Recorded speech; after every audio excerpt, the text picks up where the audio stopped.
2006 book, The Literary Condition, The Double Life of Writers, French sociologist Bernard Lahire questions our understanding of the way literary writers both write and live. What kind of person is society shaping, he asks, when it is considered a, quote, regular social phenomenon for a writer to split her or himself into two parts, one which writes and one which economically supports that writing. So kind of based on the idea that most writers can't support themselves on just their writing alone. This problem of the split focus becomes gendered when we consider that the social framework of the family, as Lahire points out, also takes time away from writing, and that it is often women who are expected to perform within these familial frameworks. For many women in this situation, the result is a hostility toward their own female bodies, which has placed them culturally into this predicament, as well as their own creative force, which others may see as diminished in light of the traditionally female roles they inhabit. Poet and theorist Adrienne writes of this dilemma, linking the perception of this role with a desire to escape femaleness, specifically what she calls the body trap. And this is the first sort of long quote on your handout. She writes, "Not only have women been told to stick to motherhood, but we have been told that our intellectual or aesthetic creations were inappropriate, inconsequential, or scandalous, an attempt to become like men or to escape from the real tasks of adult womanhood, marriage and childbearing. No wonder that many intellectual and creative women have insisted that they were human beings first and women only incidentally, have minimized their physicality and their bonds with other women. The body has been made so problematic for women that it has often seemed easier to shrug it off and travel as a disembodied spirit." But, as I want to argue, and as Rich suggests persuasively in that passage, embodiment can be a key part of writing and cognition, especially for women writers, and it is a mode of understanding that is frequently overlooked, favoring instead formal or thematic features of literature, neglecting their embodied beginnings. As this paper will examine, onset of illness or disability is one of many ways that writers recognize and embrace embodiment as both genesis of and inspiration for their work. Part 1, Edward Said and Late Style. In his final text before his death, Edward Said takes up a long-term interest in what he calls late style, which he argues certain artists developed during their lifetimes. This notion of late style is not about the last works of an artist, although the idea of imminent death figures in. Rather, Said's notion of late style is concerned with aspects of an artist's work which take up a style beyond its time, what he calls untimeliness, a development which can occur at any point in an artist's lifetime. Said identifies late style in the resistance to closure in terms of an artistic career, which is not to say that the artist has failed at his or her art. On the contrary, Said emphasizes that late style refers to an artist who is in command of his or her medium, yet who has an alienated relationship with an established social order. So while these artists who exhibit markers of late style are, in some ways, exiles in their own time, abandoning communication with the social order, they are also unable to escape their own context, being bound by time as we all are. Said's broad definition of untimeliness becomes a sign for this impossibility of escape, while at the same time choosing to remove oneself from the standard natural order in some way. So sort of this paradoxical middle position, like out of your own time but stuck within it. As such, he includes examples that are thematic and formal, and a few of his examples include poetry or other works that look for an audience beyond its own time, or taking an interest in the author's own death, the author writing about his or her own death. What I want to consider here are the aspects of late style that incorporate the body. Said, although he mentions the potential parallel between bodily conditions and aesthetic style, doesn't further explore the possibility that late style is not only thematic and formal, but embodied as well. Notably absent are female examples, and it is these absent feminine cases that we might approach for instances of late style that deal with embodiment. I want to posit a multi-sided claim here. First, that women writers experience claims on their time that are related both to their perceived role as women and to their bodies. So we'll see this in Adrienne Rich herself, through the ongoing demands of domestic duties, but also through the role of motherhood as imposing itself both upon the body and time. These are the initial moments of untimeliness, where Rich and other women are faced with impositions on their time which are also impositions on their bodies, and which prevent them thus from writing or which make writing difficult. They literally run out of time for writing. Furthermore, these duties often serve to separate the mental processes from the physical ones. Second, I want to argue that the onset of illness serves for these women as one way of seeing the body as a direct extension of the mind and not as separate from it, even if this connection is a fraught one. If illness allows these women to unite their bodies and minds, this claim would make embodiment a feature of late style, just as we also understand the theme and form as features of the mind. In other words, the labor of the body is part of the process of writing in a way that can't be divided from it, a claim supported as well by Lahire's work. Also notable is the way he uses the rhetoric of illness to make his point, referring to the split writer's life as a schizophrenic double life. First, we'll look at how Rich explores the division created between mind and body. Then I'll turn to a theorist who suggests a way of bringing the mind and body division together via illness. And then we'll see at the end of this paper how Rich reconciles this division by looking at an example of her poetry. To begin a closer example of Adrienne Rich, she was born in 1929 and died 2 years ago.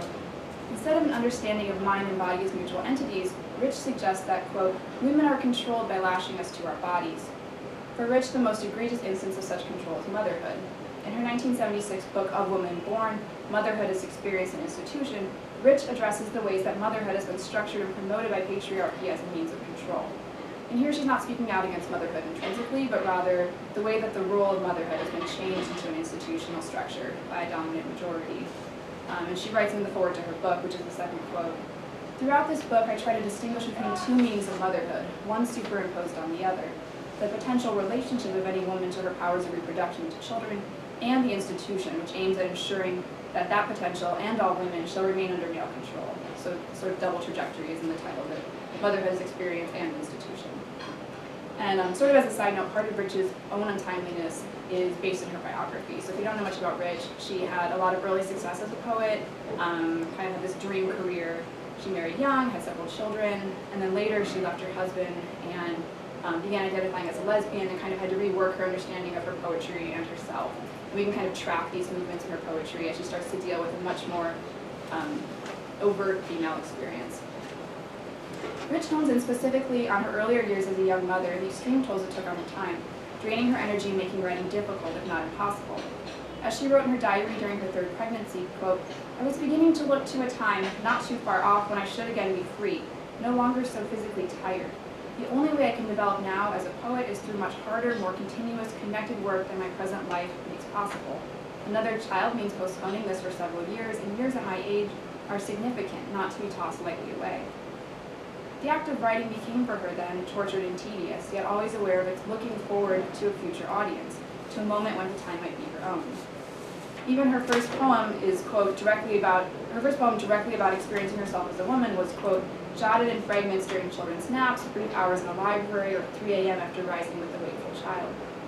Part of the difficulty of living what she saw as a false lifestyle imposed on her by others was the division it drew between her mind, where she wrote, and the body from which she felt alienated. Because Rich felt that motherhood was offered as the only option for women, the experience creates a disassociation between her mind and body, rather than a union. Part 2, Illness and Embodiment. Part of my argument hinges on the importance of embodiment as a feature of literature, specifically poetry. For more explanation, I turn to contemporary essayist Nance, a writer living with the late stages of MS. She argues that healthy and functioning bodies become easy to neglect or erase. They work the way they're supposed to, and these processes become almost unnoticeable. The danger in this kind of invisible health, suggests Nance, is that it is, quote, a short leap to the conviction that cerebral phenomena are of a different, generally higher order than other bodily events. Here is where I see illness fitting into a mind-body connection. For Rich, it was rheumatoid arthritis, its first manifestations occurring in her early 20s. As for realizing this connection between mind and body, Nance points out that illness may play a key role. And she writes, the body in trouble, becoming both a warier and a humbler creature, is more apt to experience herself all of a piece. Mare's work also tracks another notable feature of illness. Much like motherhood or housework, it drains her resources and time, especially when it comes to writing. To return again to Said's configuration of late style, it would be remiss to suggest that Rich does not fulfill certain aspects of late style that Said lays out, such as formal structure or thematic content. She and other female poets do write about their imminent deaths. They do show an awareness of a future moment where their work will be present, but they will not be. And yet, untimeliness seems to function differently for Rich and seems to be indivisibly related to the body.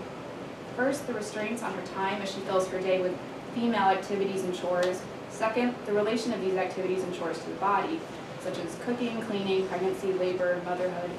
Third, the way that illness or threat of illness brings about both a mind-body union and the awareness of being out of one's time in the way that Said sees late style, as well as literally running out of time because of a life truncated by illness. So we can see the way that formal, thematic, and embodied characteristics run together in the title piece from her last collection, Tonight No Poetry Will Serve, which you have on your handout. I'm just going to read it quickly and then wrap up. This is from 2007. Saw you walking barefoot, taking a long look at the new moon's eyelid, later spread, sleep fallen, naked in your dark hair, asleep but not oblivious of the unslept, unsleeping elsewhere. Tonight, I think no poetry will serve. Syntax of rendition, verb pilots the plane, adverb modifies action, verb force-feeds noun, submerges the subject, noun is choking, verb disgraced, goes on doing, now diagram the sentence. Here we see the play with tenses, the awareness that what she is writing is not just for the present, but for a future moment as well. The idea of unslept, unsleeping points toward a past action that continues to go on, while temporal markers like later and tonight only reiterate for the reader that we do not know where we are in time or space. More importantly, we can see the way that language here is inextricably bound in embodied terms. The parts of speech take on movement and being as verb force feeds noun, noun chokes, verb is disgraced. And furthermore, this embodiment revolves around caretaking language, which maybe we can relate back to her illness, feeding and bathing. The poem's final imperative, now diagram the sentence, gives up control and shifts the power of meaning-making to the reader. Now that Rich herself has left us, the final line reads like an appeal to us, the reader, in approaching her work. She stands as a figure who embodies margins. As she notes in A Woman Born, her ultimate concern is not thematic or formal, but rather of the body. And this is the final quote on your handout. What I carried away in the end was a determination to heal, insofar as an individual woman can, and as much as possible with other women, the separation between mind and body. Never again to lose myself, both psychically and physically, in that way. This union colors her work throughout her career, as well as our understanding of her as a figure of late style. The difficulty of this union is what materializes in her work and keeps her poetry and her style late.